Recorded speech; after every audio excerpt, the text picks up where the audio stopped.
আমরা শুরু করব পয়েন্টারের 5 নম্বর ক্লাস পার্ট 5। একবার সিলেবাসটা দেখে নিই। আমরা পার্ট 4-এ করেছিলাম পয়েন্টার্স অ্যান্ড অ্যারেজ।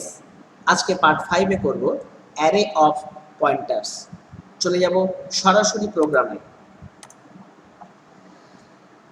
এখানে এই প্রোগ্রামটাতে আমি একটা অ্যারে ডিক্লেয়ার করেছি।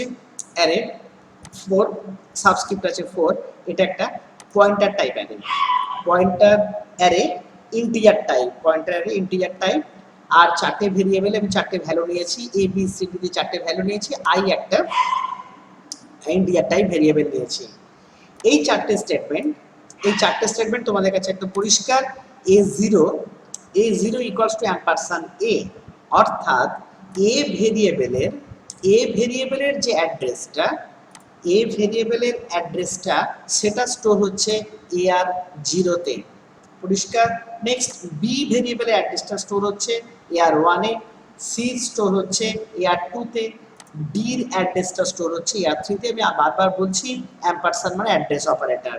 এবারে আমরা কি করব, এই যে অ্যাড্রেসগুলো স্টোর করে রেখেছি অ্যারের 4টে ইন্ডেক্সে 0 1 2 3-তে, সে তার এই অ্যাড্রেসগুলো রেসপেক্টে আমি পয়েন্টার দিয়ে তার ভ্যালুটাকে প্রিন্ট করব।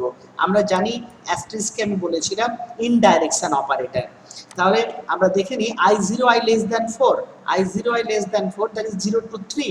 তাহলে এখানে কি প্রিন্ট হবে, number equals to percentage D, number equals to A asterisk star ARI, that is AR0, ARI means 0, প্রথমবার কত আসছে 0, AR0-তে যে অ্যাড্রেসটা আছে তার ভ্যালুটাকে যে পয়েন্ট করবে সেই ভ্যালুটা অর্থাৎ 10 এখানে প্রিন্ট হবে।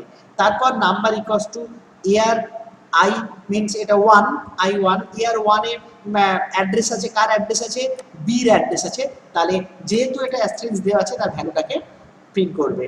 তাহলে আমরা দেখে নিই প্রোগ্রামটা রান করে।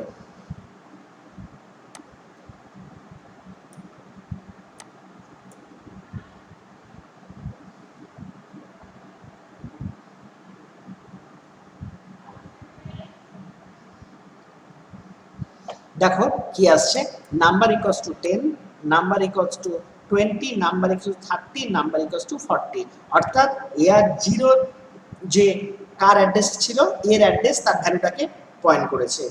তারপরে বির অ্যাড্রেসের ভ্যালুটাকে পয়েন্ট করেছে, সির অ্যাড্রেসের ভ্যালুটাকে পয়েন্ট করেছে, 4-এর যেটা 0 1 2 3 অর্থাৎ ABCD ডির যে অ্যাড্রেস, ডির ভ্যালুর যে ডির যে অ্যাড্রেসটা ছিল AR3-তে তার ভ্যালুটাকে পয়েন্ট করেছে।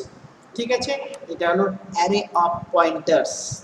ঠিক আছে, আজকে তাহলে পার্ট 5 এটুকুই।